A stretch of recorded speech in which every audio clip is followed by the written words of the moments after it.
Kalau kau berhasil menyelamatkan perusahaan ini dari krisis, aku akan menikah denganmu. Sebuah tantangan arogan dari seorang CEO wanita kepada staf barunya yang ia anggap remeh. Yang tidak ia tahu, pria itu mantan CEO jenius yang sengaja menyamar. Komentar dari kota mana kamu menonton cerita ini? Tulis kotamu di bawah, dan siapa tahu kota kamu kami sebut di episode berikutnya. Tonton sampai akhir, karena di bab 10, ada twist besar yang tak terduga. Ruang meeting lantai 12 itu sunyi. Hanya terdengar suara ketukan hak sepatu Kirana yang berjalan perlahan ke depan layar proyektor. Dengan blazer putih gading, rambut disanggul rapi, dan tatapan tajam seolah menembus siapapun yang berani menantangnya, CEO muda itu berdiri tegak di tengah ruangan. Ini adalah laporan kuartal kita, ucap Kirana lantang sambil menunjuk grafik menurun tajam di layar. Dan ini adalah hasil dari kerja setengah hati kalian. Para manajer saling melirik. Ada yang menunduk, ada pula yang menarik napas berat. Tak satu pun berani menjawab. Kirana bukan tipe atasan yang menyukai alasan. Ia ingin hasil. Titik. Lalu pandangannya beralih. Seorang pria duduk tenang di pojok ruangan. Kemejanya biasa saja, ekspresinya dingin, dan bahkan tidak menunjukkan sedikitpun ketegangan seperti staf lain. Namanya Arka. Baru bergabung 3 hari lalu sebagai staf analis proyek. Belum banyak bicara. Tapi entah kenapa, keberadaannya membuat Kirana risih. Kau, ucap Kirana, menunjuk dengan dagunya. Yang baru. Arka, ya? Berdiri. Arka berdiri perlahan. Wajahnya tenang, bahkan terlalu tenang. Kau lihat laporan ini. Kirana mendekat, berdiri hanya beberapa langkah darinya. Kalau kau memang sehebat yang dikatakan rekomendasi HRD, buktikan. Arka menatap grafik, lalu tatapannya beralih ke mata Kirana. Dalam. Diam. Tidak menantang, tapi juga tidak tunduk. Perbaiki angka ini. Naikkan performa divisi pengembangan dalam 1 bulan, ucap Kirana datar. Kalau gagal, angkat kaki dari sini. Suara tawa kecil terdengar dari sisi kanan. Beberapa manajer tak bisa menyembunyikan ejekan. Tugas itu mustahil, apalagi untuk pemula. Divisi pengembangan adalah divisi dengan tumpukan masalah sejak 2 tahun terakhir. Banyak yang sudah mencoba, semuanya gagal. Tapi Kirana belum selesai bicara. Ia menyilangkan tangan, menatap Arka dengan senyum sinis. Dan kalau berhasil, ia mendekat lebih lagi, suaranya lebih pelan tapi menusuk. Kau jadi suamiku. Hening. Ruangan seperti kehilangan udara. Beberapa orang terkesiap, sebagian membeku. Kalimat itu bukan main-main. Kirana dikenal dingin dan sulit didekati, bahkan dalam ranah profesional. Tidak pernah terdengar ia berbicara tentang hubungan pribadi. Apalagi pernikahan? Arka masih diam. Tidak berubah ekspresi. Matanya tetap menatap Kirana, seperti sedang membaca sesuatu yang tidak tampak. Aku tidak bercanda, lanjut Kirana, menyeringai tipis. Anggap saja hiburan. Kalau kau memang percaya diri, terima tantanganku. Suara langkah Kirana berbalik. Ia berjalan kembali ke ujung meja, bersiap menutup rapat. Tapi sebelum ia menekan tombol proyektor, suara itu terdengar. Saya terima. Singkat, tenang, penuh keyakinan. Kirana berhenti. Ia menoleh perlahan, menatap Arka yang masih berdiri tegak. Tidak sombong, tapi juga tidak gentar. Kau yakin? Saya hanya tidak terbiasa menolak tantangan, Bu Kirana. Kirana mengangkat alis. Entah kenapa, jawabannya terasa mengganggu. Ia tidak suka pria yang percaya diri berlebihan. Tapi, bagian dalam dirinya seperti tertarik untuk menguji lebih jauh. Baiklah, katanya akhirnya. Waktu 1 bulan. Mulai hari ini. Pertemuan selesai. Orang-orang keluar satu persatu. Sebagian mencibir, sebagian menggeleng tidak percaya. Tapi Arka tetap di tempat. Menatap layar yang masih menyala, memperhatikan grafik merah itu seolah sedang melihat teka-teki yang siap ia pecahkan. Dita, sekretaris pribadi Kirana, mendekat sambil membawa map. Ia melirik Arka sekilas. Kau gila, bisiknya pelan. Tahu gak berapa banyak orang yang keluar dari divisi itu dengan malu? Arka hanya tersenyum tipis. Mereka mungkin mencoba memperbaiki sistem. Aku akan mulai dari manusianya. Dita terdiam. Ada sesuatu dari cara Arka bicara, bukan kata-katanya. Tapi ketenangan yang jarang ia temui di kantor ini. Seolah pria itu tahu apa yang ia lakukan, bahkan lebih dari yang orang-orang sadari. Di luar ruangan, Kirana berdiri menatap kota dari balik jendela kaca. Tangannya menggenggam cangkir kopi yang sudah dingin. Tatapannya kosong, tapi pikirannya penuh. Siapa pria itu? Kenapa ia tak goyah sedikit pun? Dan kenapa? Jantungnya berdetak lebih cepat saat pria itu menatap matanya. Ia menggeleng, menertawakan pikirannya sendiri. Jangan bodoh, Kirana, gumamnya. Dia cuma staf biasa. Paling seminggu lagi juga mundur. Tapi Kirana salah. Ia tidak tahu bahwa pria yang ia tantang barusan bukan pria biasa. Dan langkah kecilnya hari ini akan mengubah segalanya. Langit pagi itu mendung. Jakarta seolah ikut menyimpan rahasia. Arka berdiri sendiri di pojok rooftop gedung kantor, menatap ke arah horizon dengan tatapan kosong. Tangannya menggenggam satu kartu akses bertuliskan, Divisi Pengembangan, akses penuh.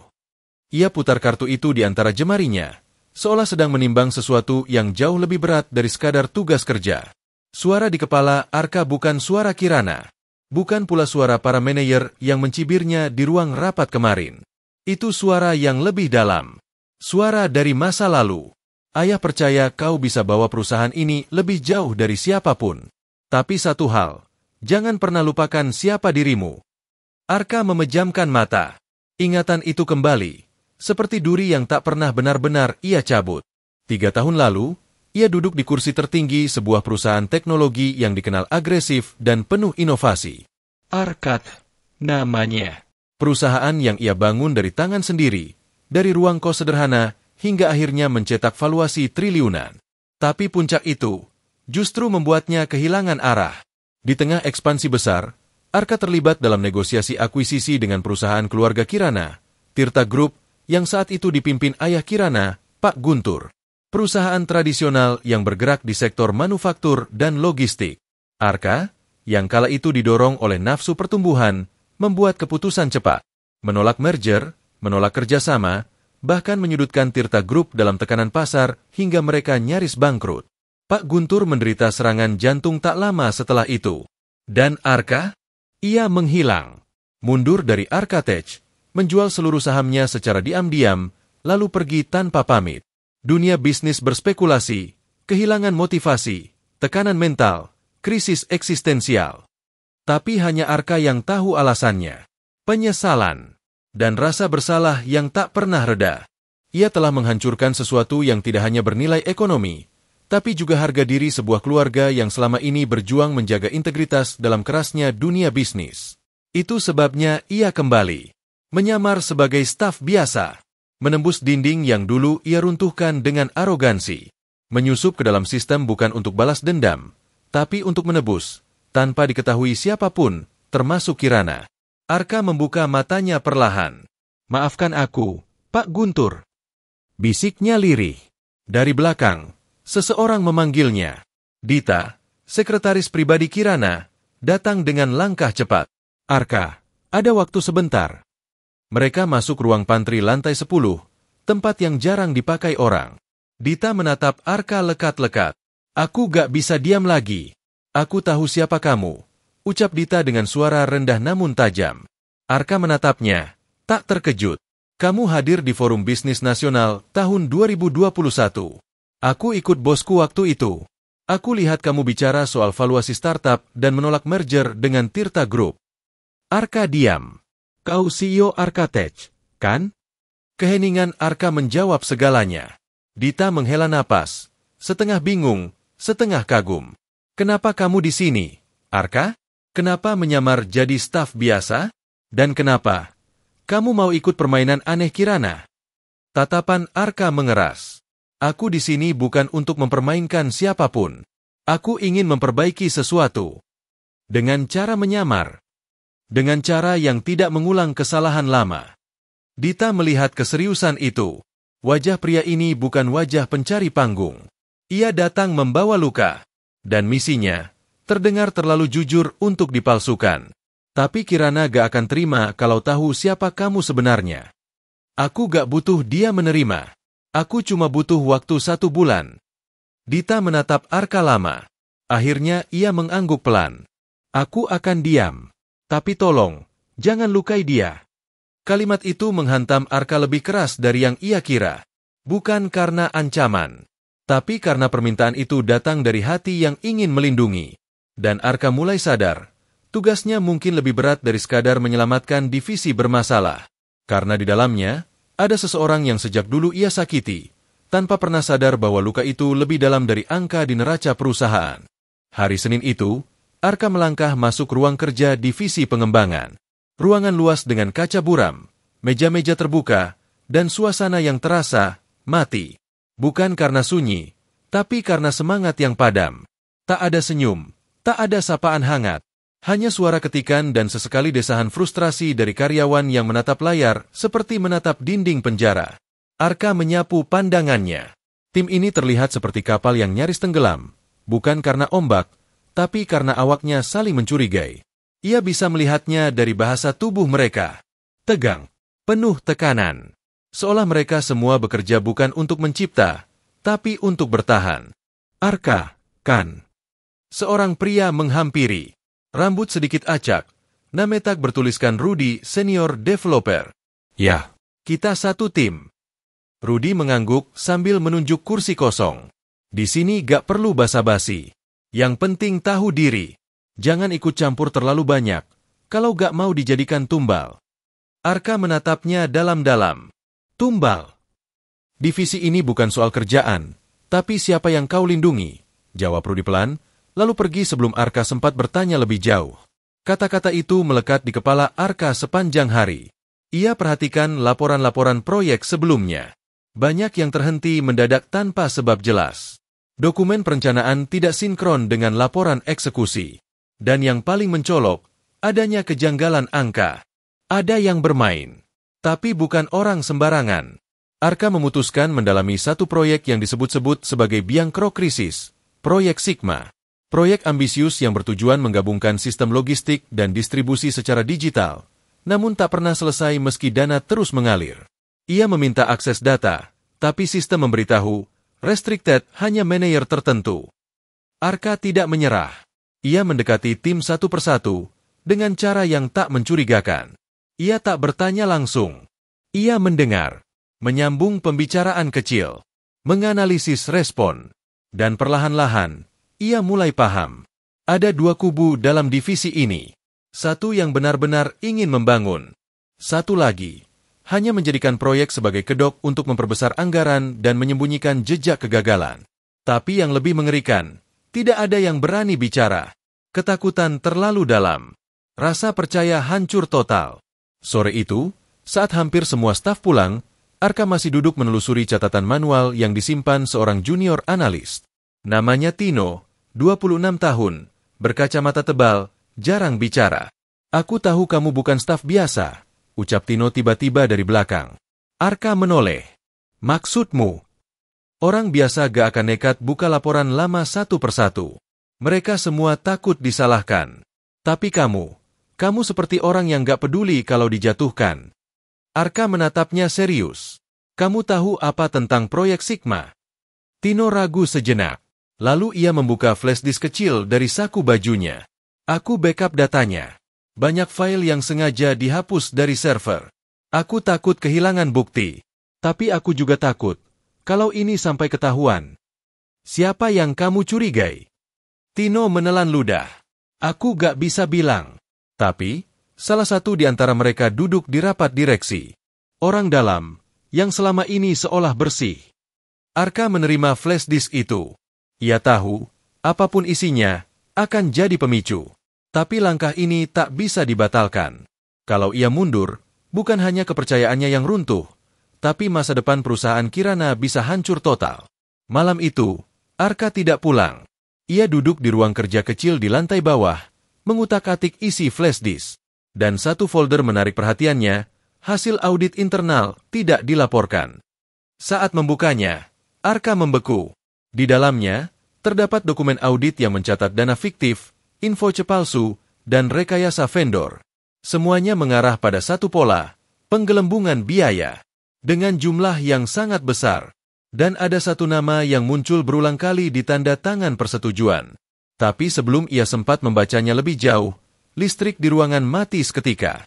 Gelap, senyap, dan hanya detak jantungnya yang terasa memekakan. Beberapa detik kemudian, listrik kembali menyala.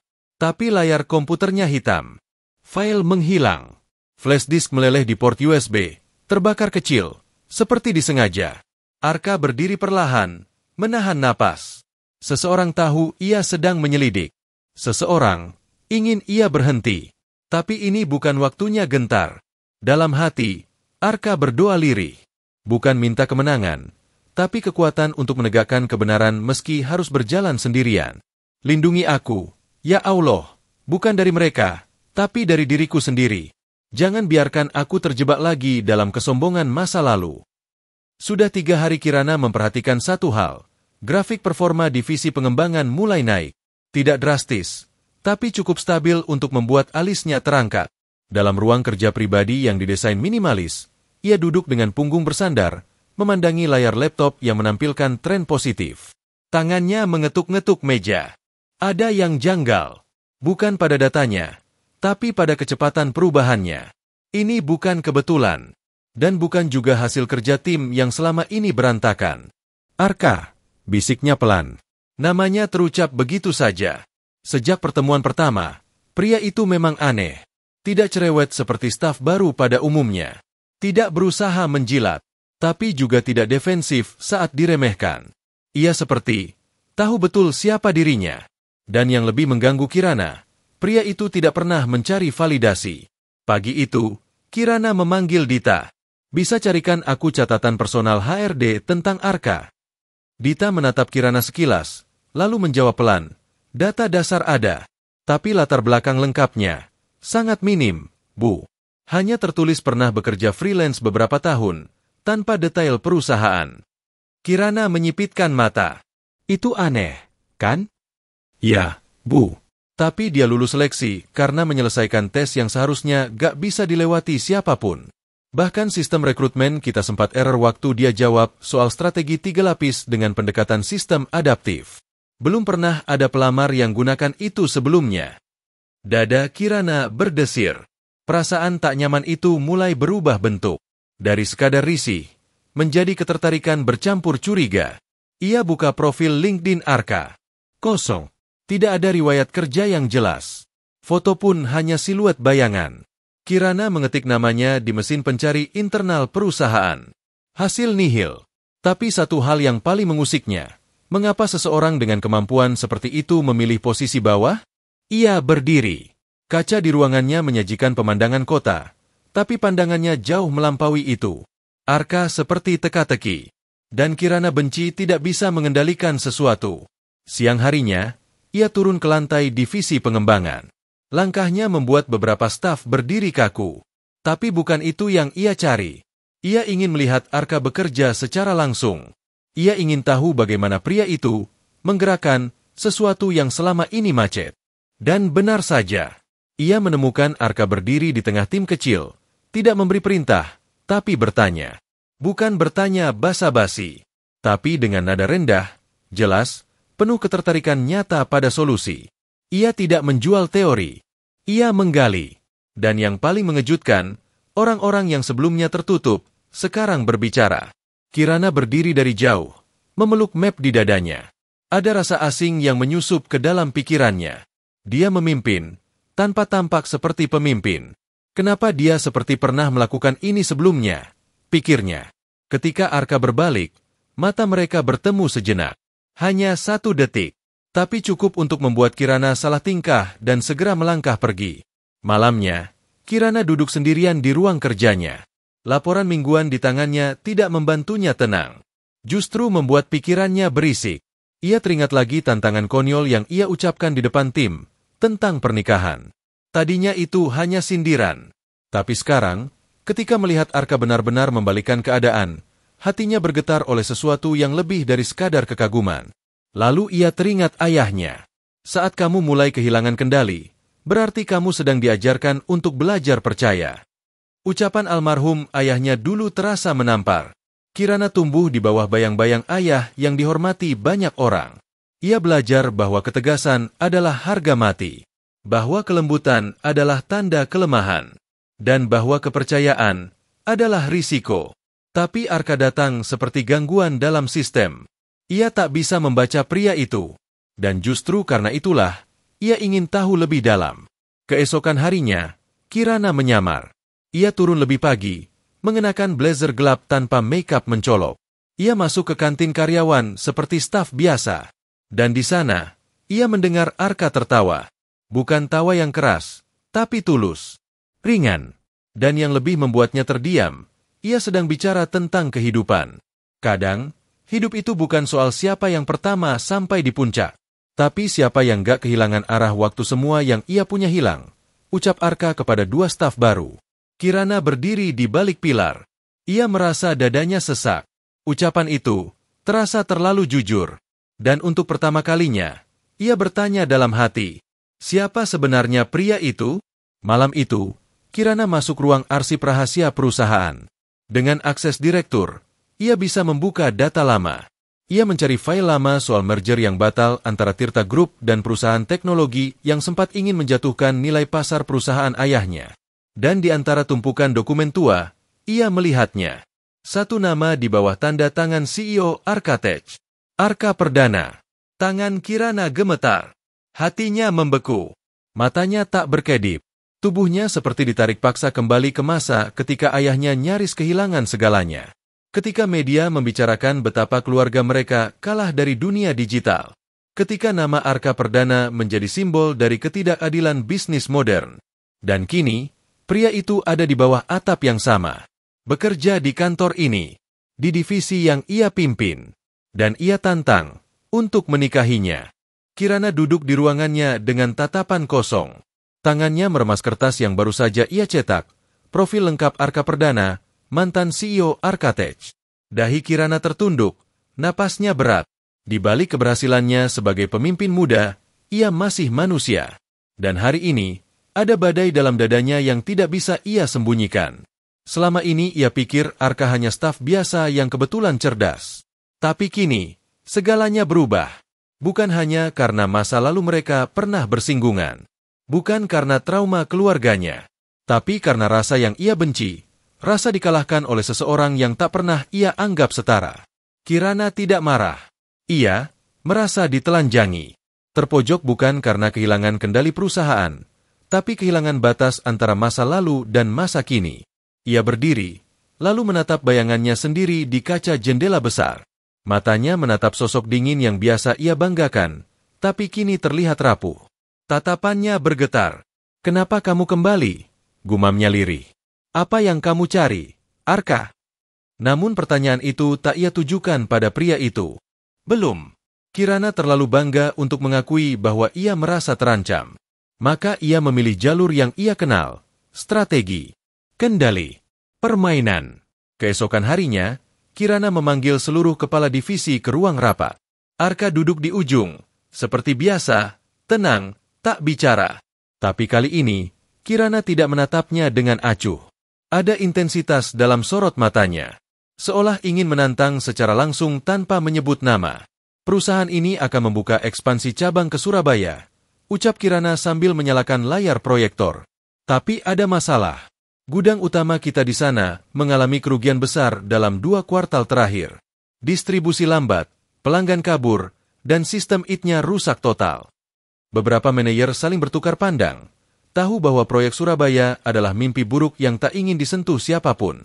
Kirana melanjutkan, nadanya sengaja dibuat ringan. Proyek ini butuh pemimpin lapangan.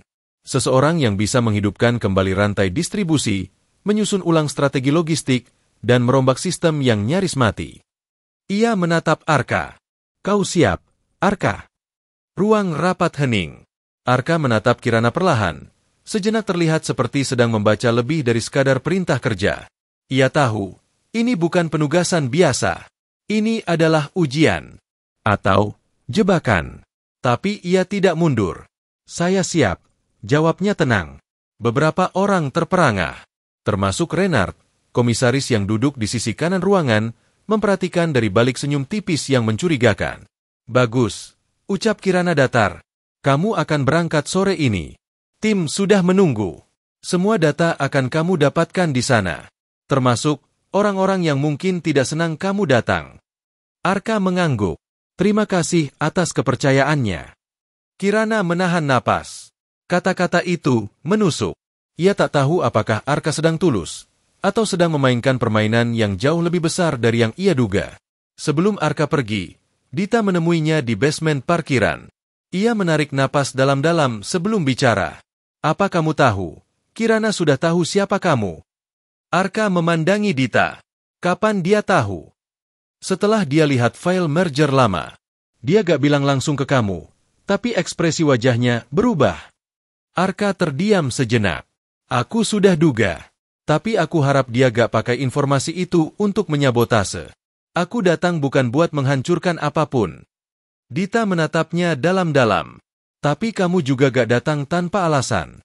Aku bisa lihat. Dan Kirana juga bisa merasakannya. Hati-hati, Arka. Dia bukan perempuan biasa. Kalau dia merasa dikhianati, dia akan menutup semua pintu, bahkan sebelum kau sempat menjelaskan. Arka mengangguk. Aku tahu, tapi aku tidak bisa mundur sekarang. Sore itu, Arka naik mobil dinas menuju Surabaya. Sepanjang perjalanan, pikirannya tidak tenang. Bukan karena takut gagal, tapi karena satu hal yang terus mengusik. Mengapa Kirana tidak mengonfrontasinya langsung? Mengapa malah mengirimnya pergi? Dan satu-satunya jawaban yang bisa ia temukan adalah, Kirana belum yakin. Ia masih menimbang. Atau, sedang mengulur waktu untuk sesuatu yang lebih besar. Di sisi lain, Kirana menatap laporan yang baru ia terima. Angka-angka performa naik signifikan selama kehadiran Arka. Tapi bukan itu yang membuatnya diam lama di ruang kerjanya malam itu. Ia membaca ulang file merger lama, lalu menatap satu kalimat di akhir dokumen itu. Keputusan bisnis kadang bukan soal untung rugi, tapi soal siapa yang duluan lupa bahwa manusia lebih penting dari angka. Tangan Kirana menggigil. Kalimat itu adalah kutipan dari mendiang ayahnya. Ia baru sadar bahwa ayahnya dulu menulis itu untuk Arka. Sebuah surat yang tidak pernah dikirim. Sebuah pesan yang terkubur dalam ego. Air mata jatuh. Dan untuk pertama kalinya, Kirana tak tahu lagi mana yang lebih berat. Kemarahannya pada masa lalu, atau kekagumannya pada pria yang datang membawa luka dan keberanian. Udara Surabaya sore itu lembab. Langit mendung menggantung seolah tahu ada sesuatu yang belum selesai. Arka turun dari mobil dinas dengan langkah tenang, tapi matanya waspada. Kantor cabang yang dulu menjadi andalan distribusi kini hanya tampak seperti bangunan lelah. Dindingnya kusam, pagar berkarat, dan kesunyian di dalamnya terasa tidak wajar. Begitu masuk, beberapa staf menyambut dengan canggung. Tatapan mereka tidak menyembunyikan rasa tidak suka. Ada yang menghindar. Ada yang menggumamkan salam tanpa niat. Dan seorang pria berkemeja biru tua dengan ID card manager menatapnya dari ujung lorong tanpa senyum. Namanya Rio. Kepala operasional cabang. Usianya sekitar 40, dengan sorot mata licik yang sulit disembunyikan. Kamu Arka? Tanyanya langsung, tanpa basa-basi. Arka mengangguk. Saya dikirim langsung oleh kantor pusat. Rio tertawa tipis. Kirim-mengirim. Seperti barang saja. Tapi ya sudah. Kalau kamu tahan 2 minggu di sini, saya anggap kamu lebih kuat dari orang-orang sebelum kamu. Ucapan itu bukan lelucon. Bukan juga tantangan. Itu sindiran. Dan ancaman terselubung. Hari-hari pertama Arka habiskan dengan mengamati. Ia tidak langsung masuk ke sistem. Ia duduk di gudang. Di ruang pengemasan. Ia makan bersama staf paling bawah. Mendengarkan cerita mereka tanpa menghakimi. Dan dari sana, perlahan kebenaran mulai menunjukkan wajahnya. Sistem rusak bukan karena teknologi, tapi karena sabotase terorganisir. Pengiriman barang sengaja diperlambat. Stok dicatat ganda. Barang rusak dikirim ulang agar keluhan terus masuk. Dan lebih parah lagi, ada vendor fiktif yang terus menerima pembayaran bulanan padahal tidak pernah mengirim barang satupun. Semua itu terjadi di bawah mata Rio. Dan staf-staf terlalu takut untuk bersuara. Sampai akhirnya, seorang karyawan muda bernama Adit mendekati Arka secara diam-diam. Malam ini, Pak, kalau Bapak berani, saya tunjukkan gudang belakang yang selama ini gak ada di data pusat. Arka menatapnya serius. Kamu yakin? Adit menelan ludah. Kalau saya terus diam, Saya juga ikut salah. Lagi pula, saya pernah lihat Bapak waktu kecil. Di televisi. Waktu itu Bapak masih jadi CEO Arka-Tech. Arka terdiam. Dunia yang berputar cepat kini mulai mengejarnya. Tenang, ucap Adit cepat. Saya gak akan bilang siapa-siapa. Tapi sejak Bapak datang, saya tahu ini bukan orang biasa. Arka menatap mata Adit.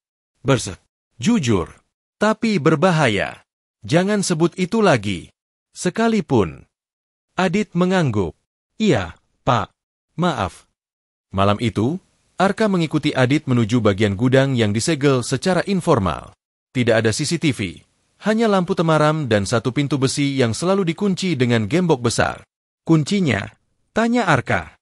Adit mengeluarkan duplikat. Saya buat sendiri dari cetakan lilin.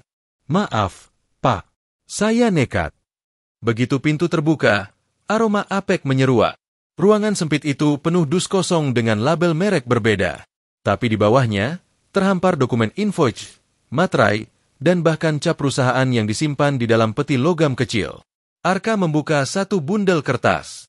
Invoice atas nama vendor, PT Mandala Abadi. Jumlah, ratusan juta. Padahal, vendor itu sudah tidak aktif sejak 2 tahun lalu. Semua jelas, cabang ini digunakan sebagai jalur pencucian anggaran. Dan Rio adalah dalangnya. Tapi sebelum Arka sempat membawa bukti itu keluar, suara langkah terdengar dari luar. Adit membeku. Arka menaruh bundel di bawah kemeja, lalu berbisik, matikan lampu. Diam. Langkah mendekat. Pintu diketuk keras. Siapa di dalam? Suara Rio. Gal. Curiga. Arka menarik napas perlahan.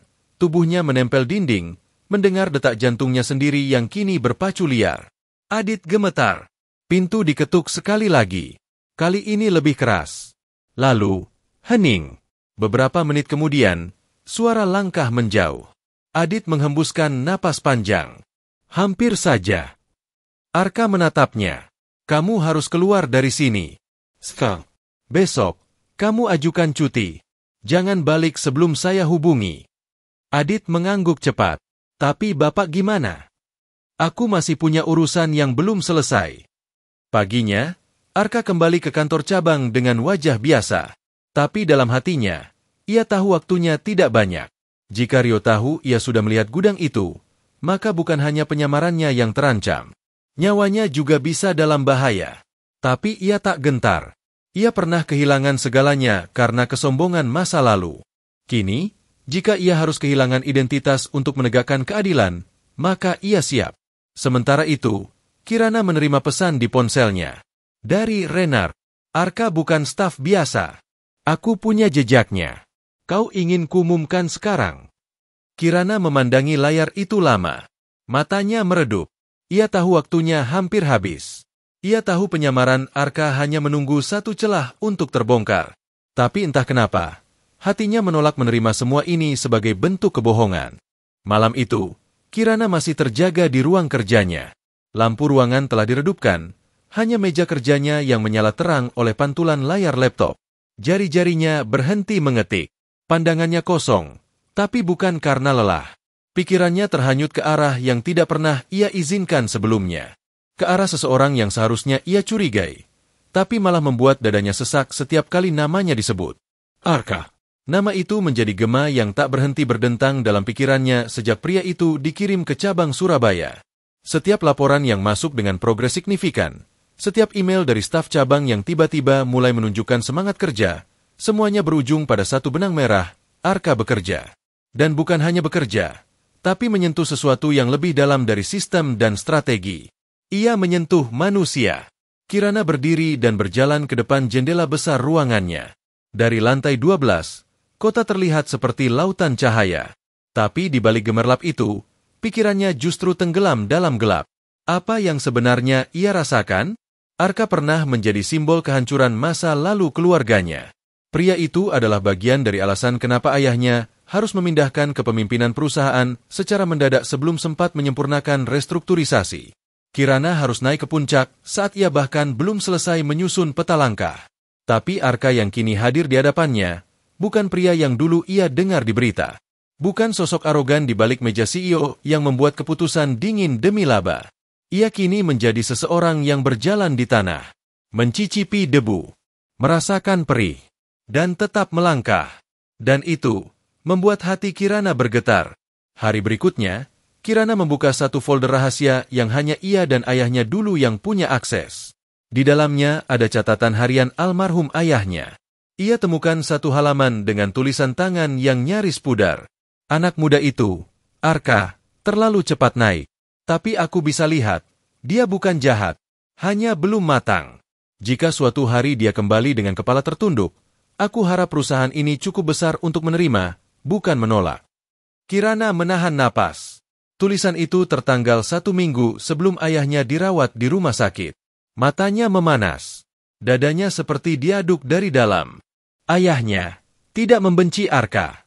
Lalu kenapa selama ini ia menyimpan benci begitu dalam? Apakah itu benar-benar miliknya? Atau hanya luka yang ia warisi? Siang itu, Dita masuk ruangannya, membawa setumpuk dokumen legal. Bu, ini laporan realisasi cabang Surabaya. Ada peningkatan lebih dari 40% dalam pengelolaan stok, distribusi lancar, dan bahkan vendor lama mulai kembali kerjasama. Kirana membaca sekilas, lalu berhenti. Ia mendongak. Dita. Ya, Bu. Kamu pernah bilang, kamu tahu siapa Arka sejak awal. Kenapa kamu gak kasih tahu aku langsung? Dita menatap bosnya dengan tenang. Karena saya tahu, kalau saya beritahu waktu itu, Bu Kirana akan menutup semua pintu. Dan saya rasa, itu bukan solusi. Kirana diam. Jantungnya berdetak lebih cepat dari biasanya. Dia berbahaya gak, Dit? Dita tersenyum pelan. Kalau maksud ibu, apakah dia akan menghancurkan perusahaan ini? Saya rasa tidak. Tapi kalau maksud ibu, apakah dia bisa menghancurkan tembok yang selama ini ibu bangun untuk melindungi diri? Maka saya rasa iya. Kalimat itu mengenai sasaran. Kirana tak menjawab. Ia hanya mengalihkan pandangan keluar jendela. Beberapa hari kemudian, Arka kembali ke Jakarta. Ia datang pagi-pagi ke kantor pusat untuk presentasi hasil penanganan cabang. Ia mengenakan kemeja putih polos, celana abu-abu gelap, tanpa jas, tanpa aksesori. Tapi kehadirannya menyedot perhatian semua orang, termasuk Kirana. Mereka bertemu di ruang rapat. Sekilas, tapi tatapan mereka bertahan lebih lama dari yang seharusnya. Ada jeda, ada isyarat yang tidak terucap. Presentasi dimulai. Arka bicara dengan nada tenang, menjelaskan data-data, perbandingan, dan proyeksi ke depan. Tapi bagi Kirana, suara itu tidak lagi terdengar sebagai laporan teknis. Ia mendengar keyakinan. Ia merasakan luka. Dan tanpa bisa ia cegah, hatinya luluh. Untuk pertama kalinya dalam hidup profesionalnya, Kirana tidak melihat staf di depan sebagai bawahan, kompetitor, atau alat. Ia melihat seorang manusia yang berani kembali ke tempat ia pernah jatuh, bukan untuk menang, tapi untuk menebus. Dan itu jauh lebih berani dari semua strategi. Sepulang rapat, Kirana tidak langsung masuk ke ruangannya. Ia berdiri di lorong, memejamkan mata, lalu berbisik lirih. Kalau ini bukan rasa suka, kenapa aku ingin tahu apakah dia sudah makan siang? Kenapa aku marah waktu dia tidak melihatku tadi? Dan kenapa aku takut kalau ternyata semua ini hanya bagian dari rencananya? Kirana membuka mata. Ada ketakutan yang tak ia kenali sebelumnya. Takut untuk percaya. Takut untuk jatuh cinta pada pria yang mungkin datang bukan untuk tinggal, tapi untuk pergi. Gedung Tirta Group terlihat megah dari luar. Namun di lantai 14 yang tidak tercantum di daftar direktori lift, suasana jauh dari wibawa. Ruangan itu tidak terlalu besar. Hanya diisi meja bundar, lemari kaca berisi dokumen hukum, dan satu layar besar yang sedang menampilkan grafik naik turun performa saham perusahaan. Duduk di kursi utama adalah Renard, komisaris yang telah lama menyimpan ambisi lebih besar dari tugas pengawasannya. Pria itu berpenampilan rapi, setelan jas abu tua, dasi hitam, dan raut wajah yang selalu menebar senyum palsu. Di hadapannya, dua orang manajer senior dan satu auditor internal tampak tegang. Sudah jelas, Kirana terlalu lembek, ucap Renard sembari menyilangkan kaki. Perusahaan ini butuh pemimpin yang tidak gampang terpengaruh urusan pribadi. Seorang manajer mencoba menyelah, tapi performa divisi mulai membaik sejak dia menugaskan Arka, Pak. Renard tertawa kecil. Itulah masalahnya. Dia tidak sadar bahwa yang sedang dia pelihara bisa menjadi api yang membakar rumahnya sendiri. Ia menekan remote kecil di tangannya. Layar berubah menampilkan foto Arka, lalu disusul rekaman presentasi ketika Arka masih menjadi CEO Arka-Tech. Suara Arka mengalir tenang dalam presentasi itu, menjelaskan sistem optimasi biaya operasional. Pria ini bukan staf biasa. Dan Kirana tahu itu, lanjut Renard. Tapi dia tutup mulut, tidak melapor ke dewan, bahkan melindunginya. Ini kelalaian. Dan lebih dari itu, penyalahgunaan kebijakan rekrutmen. Auditor menunduk. Kami memang menemukan bahwa dokumen perekrutan Arka tidak melewati proses formal. Semua bypass melalui wewenang direktur utama. Renard bangkit dari kursinya. Bagus. Itu yang saya butuhkan. Matanya menyipit. Taktiknya berjalan. Ia tak perlu menyingkirkan Kirana secara frontal. Ia hanya perlu membuatnya terlihat tak layak. Dan Arka, pria yang mulai membuat dampak positif itu, akan ia jadikan senjata balik. Sementara itu, Kirana sedang duduk di balkon kecil ruangannya. Matanya lelah. Tubuhnya berat. Beberapa hari ini pikirannya tak pernah hening. Setelah Arka kembali dari Surabaya, ia merasa perusahaan seperti berganti denyut. Energinya hidup. Orang-orang mulai bekerja dengan gairah. Tapi ia juga sadar, sesuatu sedang bergerak dari balik layar. Dita masuk, membawa berkas. Bu, saya dengar kabar dari bagian legal. Ada audit internal mendadak dari pihak komisaris. Tanpa pemberitahuan langsung ke ibu. Kirana mendongak. Siapa yang inisiasi? Renard. Nama itu membuat tengkuk Kirana dingin. Tentu saja dia. Renard adalah satu-satunya yang tak pernah sepakat saat Kirana naik jadi CEO. Ia mendukung penuh strategi konservatif, menentang transformasi digital, dan secara terang-terangan menyebut Kirana hanya bocah yang ditinggal warisan. Kirana berdiri. Siapkan data rekrutmen Arka. Kita bersih. Kita tidak perlu sembunyi. Dita ragu. Tapi Bu, data itu memang tidak lengkap. Bahkan sebagian prosesnya Ibu selesaikan sendiri. Tanpa rapat HRD. Kirana terdiam. Disitulah celahnya. Ia terlalu yakin saat itu. Terlalu percaya pada instingnya. Dan terlalu tertarik pada keberanian Arka. Dada Kirana terasa sesak. Satu keputusan bisa jadi awal kejatuhannya. Renard tidak membuang waktu. Ia mulai membocorkan informasi internal kepada media keuangan bahwa CEO Tirta Group merekrut mantan eksekutif kontroversial secara rahasia. Isu ini berkembang cepat.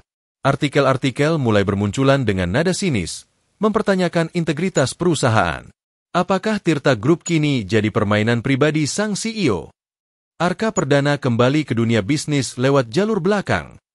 Media sosial ikut ramai. Investor mulai gelisah. Saham goyah. Kirana membaca semua itu dengan rahang mengeras. Ia bisa bertahan terhadap kritik, tapi tidak siap kalau nama Arka ikut terlibat karena dirinya. Di sisi lain, Arka menerima pesan dari Tara, sahabat sekaligus mantan rekan bisnisnya yang masih aktif memantau dunia korporasi. Nama kamu naik lagi, tapi dalam konteks yang salah. Kirana sedang diincar, dan kamu jadi titik serangnya. Arka terdiam di depan layar laptopnya. Di mejanya ada laporan performa yang hendak ia serahkan ke Kirana. Tapi tangannya tak bergerak. Dadanya terasa berat. Ia datang ke sini bukan untuk memicu perang. Tapi kini, kehadirannya malah menjatuhkan orang yang ingin ia lindungi. Apakah harus ia mundur? Apakah ia tetap bertahan dan menanggung risikonya? Atau akhirnya membuka segalanya dan mempertaruhkan semuanya? Sore itu, Kirana memanggil Arka ke ruangannya. Ia berdiri membelakangi jendela, dengan tubuh kaku, mata yang menahan banyak hal. Arka. Ya, Bu. Kenapa kamu gak bilang dari awal siapa kamu sebenarnya? Arka tak langsung menjawab. Karena aku ingin dikenal sebagai seseorang yang datang bukan dengan nama besar, tapi dengan niat kecil yang benar. Kirana menghela napas. Tapi niat kecil itu kini jadi gelombang besar yang nyaris menggulungku. Arka menunduk. Kalau aku jadi beban, aku bisa pergi. Kirana menatapnya. Tajam. Pergi? Suaranya pecah. Setelah semua yang kau sentuh di sini, Setelah membuatku percaya pada hal-hal yang bahkan tak pernah aku izinkan tumbuh dalam diriku. Arka diam. Dan dalam diam itu, sesuatu pecah dalam hati mereka. Bukan karena kebohongan, tapi karena rasa yang tidak sempat mendapat tempat. Kini harus memilih bertahan atau dikorbankan. Rapat pemegang saham tahunan itu seharusnya berjalan formal dan membosankan seperti biasa. Deretan kursi kulit hitam, layar lebar menampilkan laporan keuangan, dan para investor dengan raut wajah penuh ekspektasi. Tapi pagi itu, ada hawa berbeda yang menyelusup di udara. Kirana berdiri di tengah ruangan dengan tubuh tegak. Wajahnya tanpa ekspresi, tapi hatinya bergejolak. Ia tahu hari ini bukan tentang laporan keuangan, bukan tentang pertumbuhan laba. Hari ini tentang mempertahankan kendali, mempertahankan martabat, dan mempertahankan seseorang. Arka duduk di barisan belakang. Ia tak diundang secara resmi, tapi Dita menyelipkan undangan rapat ke mejanya semalam. "Kamu perlu lihat ini," tulisnya dalam catatan kecil. Di baris depan, Renard tampak seperti raja yang sudah menang sebelum pertempuran dimulai. Senyum kecil menghiasi wajahnya. Jemarinya bermain dengan pena emasnya sambil menunggu giliran berbicara. Seketika suasana ruangan berubah saat ketua rapat menyebut namanya. Selanjutnya, kita beri kesempatan pada Bapak Renard, komisaris senior, untuk menyampaikan hal penting terkait transparansi kepemimpinan. Renard bangkit. Langkahnya tenang, presentasinya tertata, nadanya sopan. Tapi setiap katanya membawa racun yang tersembunyi rapi. Sebagai komisaris yang mengemban amanah untuk memastikan integritas, izinkan saya membuka sebuah hal yang menurut saya mencederai kepercayaan pemegang saham. Ia menekan remote. Layar besar berubah, menampilkan foto Arka saat masih menjadi CEO Arka Tech. "Saudara-saudara," ucap Renard, 3 bulan terakhir, perusahaan ini telah mempercayakan peran vital kepada seseorang yang direkrut secara diam-diam, tanpa proses legal formal, tanpa audit, dan tanpa rapat pemegang saham. Beberapa orang mulai berbisik. Renard menoleh ke belakang, langsung ke arah Arka. Dia duduk di ruangan ini. Namanya Arka Perdana. Pernah menjabat sebagai CEO Arka Tech, perusahaan yang, kalau Anda ingat, pernah mencoba melumpuhkan Tirta Group melalui tekanan pasar. Kini, dia kembali. Disambut bahkan dilindungi. Semua kepala berpaling ke arah Arka. Beberapa wajah kaget.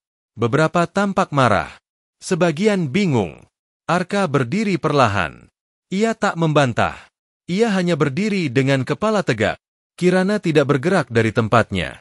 Renard menekan pukulan terakhir. "Saya tidak hanya mempertanyakan kehadirannya. Saya mempertanyakan keputusan CEO kita yang merekrutnya secara pribadi. Tanpa persetujuan siapapun. Ini bukan hanya kelalaian. Ini pengkhianatan kepercayaan." Suara bisik-bisik berubah menjadi riuh kecil. Kamera-kamera media mulai bergerak, mencoba menangkap ekspresi. Ketua rapat menatap Kirana. "Direktur utama, Anda ingin memberi tanggapan?" Kirana melangkah maju. Hening menyambutnya. Ia berdiri tepat di depan layar yang masih menampilkan wajah Arka dari masa lalu. Ia menatap semua yang hadir. "Benar, saya yang memutuskan merekrut Arka Perdana." Suara ruang membeku. Tanpa rapat, tanpa pemungutan suara, dan tanpa peringatan. Ia berhenti sebentar. "Karena saya tidak merekrut namanya. Saya merekrut kemampuannya." Renard bersiap memotong, tapi Kirana menoleh padanya. "Kalau Anda pikir saya tidak tahu siapa dia sejak awal, Anda meremehkan saya.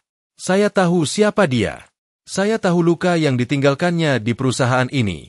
Dan saya tahu bahwa dia datang kembali bukan dengan tangan kosong, tapi dengan hati yang ingin menebus." Kirana mengedarkan pandangan. Selama 3 bulan ini, Arka bekerja tanpa jabatan, tanpa gaji besar, tanpa fasilitas. Tapi dalam diam, dia menyelamatkan proyek yang gagal, membangkitkan cabang yang mati, dan menyatukan tim yang hancur. Jika itu dianggap ancaman, maka kita sedang membunuh harapan dengan ego. Suara ruang mulai berubah. Bisik-bisik kembali pelan. Wajah-wajah yang tadinya tegang mulai berpikir. Renard menekan tombol lain, menampilkan grafik saham yang sedikit menurun. Tapi publik menolak ini. Media menulis bahwa perusahaan ini dikelola secara personal. Profesionalisme kita dipertanyakan. Arka akhirnya angkat bicara. "Saya akan pergi jika kehadiran saya jadi beban," ucapnya. "Saya tidak butuh jabatan. Tidak butuh pengakuan. Saya datang untuk memperbaiki. Dan jika tugas itu selesai, maka saya tidak menyesal. Kirana menatap Arka. Matanya mulai basah. Tapi ia berdiri di depan semua orang dan berkata tegas, "Kalau Anda ingin menjatuhkan saya karena saya memberi orang kedua kesempatan, maka jatuhkan. Tapi jangan jatuhkan seseorang yang memilih menunduk, saat bisa saja ia kembali untuk membalas." Ketua rapat berdiskusi sebentar dengan pihak komisaris lainnya. Lalu akhirnya berkata, "Kami akan memberikan keputusan resmi dalam waktu 48 jam. Pertemuan ditutup. Orang-orang mulai beranjak. Sebagian mendekati Arka, menyalaminya, mengangguk sopan. Isyarat yang berbeda dari sebelumnya. Sementara itu, Renard hanya bisa menatap layar kosong. Kalah, bukan karena strategi lawan, tapi karena ia tidak menghitung kekuatan hati. Sore itu, Kirana menyusul Arka yang sudah hampir meninggalkan gedung. Hujan baru saja reda, langit masih mendung. "Arka." Pria itu berhenti, menoleh. "Kalau kamu ingin pergi, jangan karena mereka. Pergilah karena kamu selesai, bukan karena kamu menyerah." Arka menatapnya lama. "Kalau kamu tetap di sini, kamu bukan cuma menyelamatkan perusahaan ini." Kirana menarik napas berat, lalu berkata pelan, "Kamu menyelamatkanku juga." Sudah seminggu sejak rapat pemegang saham berakhir. Media mulai meredup. Opini publik bergeser dari keraguan menjadi kekaguman. Laporan internal menunjukkan stabilitas pulih lebih cepat dari prediksi. Tapi suasana hati Kirana justru semakin tidak menentu. Ia duduk sendiri di ruang kerjanya yang senyap. Pintu tertutup. Lampu ruangan sengaja diredupkan. Hanya suara hujan tipis di luar jendela yang menemani pikirannya. Sudah 7 hari Arka tidak muncul. Tidak di kantor. Tidak di ruang rapat. Tidak di email. Tidak juga dalam bentuk pesan pendek sekalipun. Satu-satunya kabar yang ia terima hanyalah, Arka telah mengundurkan diri secara resmi. Tanpa alasan. Itu bukan kalimat perpisahan. Itu penghindaran. Dan Kirana merasa ada lubang besar dalam dirinya. Lubang yang tidak datang dari kekalahan, bukan dari kehilangan jabatan, tapi dari perasaan ditinggalkan. Tanpa penjelasan. Tanpa berpamitan. Tanpa menagih janji. Ya, janji itu. Kirana menarik napas panjang. Tangannya meraih secari kertas yang ia simpan dalam laci. Kertas itu fotokopi dari catatan rapat internal pertama, ketika semuanya dimulai. Ketika dengan penuh kesombongan ia melempar kalimat itu. "Kalau kamu bisa selamatkan proyek ini, kamu jadi suamiku." Saat itu, ia hanya ingin menguji. Meremehkan. Menang. Tapi sekarang, kalimat itu menghantuinya. Karena pria yang ia uji, ternyata datang bukan untuk bermain. Dan kini dia pergi, tanpa meminta apa-apa. Sore itu, Kirana pulang lebih awal. Hujan makin deras. Jalanan macet. Tapi mobilnya justru berbelok, bukan menuju rumah, melainkan ke satu tempat yang sudah lama tak ia datangi, makam ayahnya. Ia berdiri di sana, dalam hujan, membiarkan jasnya basah. Di tangannya, buket bunga putih yang menggigil bersama tubuhnya. "Ayah." Suaranya pecah. "Aku kira aku cukup kuat untuk memimpin. Aku kira aku bisa mengatur semuanya dengan kepala dingin. Tapi, ternyata tidak." Air matanya bercampur hujan. Orang yang pernah kita anggap musuh, datang bukan untuk membalas, tapi untuk menyembuhkan. Tapi kenapa? Saat aku mulai percaya, dia justru menghilang. Ia terisak, lalu berlutut. Dan untuk pertama kalinya, Kirana menangis. Bukan sebagai CEO, bukan sebagai anak dari pemilik perusahaan, bukan sebagai wanita kuat, tapi sebagai perempuan yang hatinya kehilangan. Malam itu, Kirana kembali ke rumah dengan langkah berat. Ia membuka pintu rumahnya perlahan, seolah takut menghadapi kekosongan di dalamnya. Tapi saat lampu menyala, ia terdiam. Di ruang tamu berdiri seorang pria. Basah kuyup, jaket gelap, dan senyum yang menahan luka. "Arka." Kirana tak bergerak. Tubuhnya membeku. Napasnya tercekat.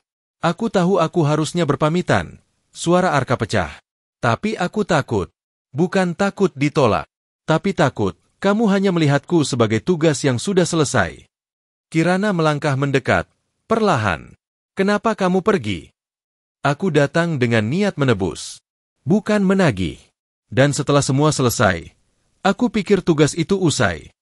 Kirana menatapnya tajam. Tapi kamu bukan tugas, Arka. Kamu luka yang menyembuhkan aku. Kamu bukan cerita lama yang kembali. Kamu lembar baru yang aku tulis sendiri. Arka terdiam. Matanya berkaca. Dan dengan suara gemetar, Kirana berkata, "Dulu aku cuma asal bicara. Waktu bilang, kalau kamu berhasil, kamu jadi suamiku. Aku pikir itu hanya permainan." Arka tertawa kecil. "Aku juga pikir begitu. Tapi setiap langkah yang aku jalani di perusahaan ini, setiap malam lembur, setiap napas yang aku tahan agar tidak terlihat goyah di depanmu, semuanya menjauh dari permainan." Kirana mendekat. Mereka berdiri hanya sejengkal. "Aku gak janji rumah kita akan selalu tenang. Aku masih keras kepala, kadang egois. Tapi kalau kamu siap, aku ingin menepati janji itu. Bukan karena kamu menang, tapi karena aku memilihmu." Arka menatap mata Kirana dalam-dalam, lalu berlutut, tanpa cincin, tanpa pidato, tanpa penonton. Hanya satu kalimat, "Maukah kamu tetap menjadi milikku, bahkan di luar permainan?" Kirana mengangguk, air matanya mengalir deras. Dan di malam hujan itu, di rumah sederhana tanpa kemewahan, dua jiwa yang saling menyakiti di masa lalu, akhirnya saling menyembuhkan. Esok paginya, di grup internal kantor, tersebar undangan kecil. Pernikahan sederhana. Kirana W. Prameswari Arka Perdana. Dari tantangan, jadi tujuan. Tak ada yang mencibir. Tak ada yang meragukan. Karena semua tahu, ini bukan akhir cerita yang dipaksa bahagia. Ini adalah akhir yang diperjuangkan dan dimenangkan oleh hati yang berani pulang.